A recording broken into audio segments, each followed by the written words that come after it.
हज़रत सैयदना इमाम हसन बिन अली रज़ियल्लाहु ताला अन्हु वो रिवायत को नक़ल फरमाते हैं कि तुम जहाँ कहीं भी हो, किसी भी ख़ित्ता अर्ज़ी में तुम रहते हो, बसते हो, ज़िंदगी बसर कर रहे हो, मुझ पर दरूद पढ़ो।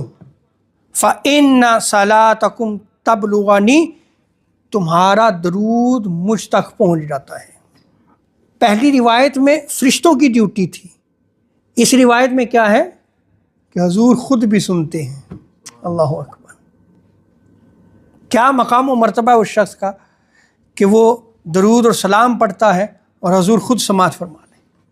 यानी आप ये देखें कि कईयों का दरूद पाक फ़रिश्तों के ज़रिए हुज़ूर की मजलिस में पेश हो रहा है और कई ऐसे उशाक हैं कि डायरेक्ट हुज़ूर सुनते हैं।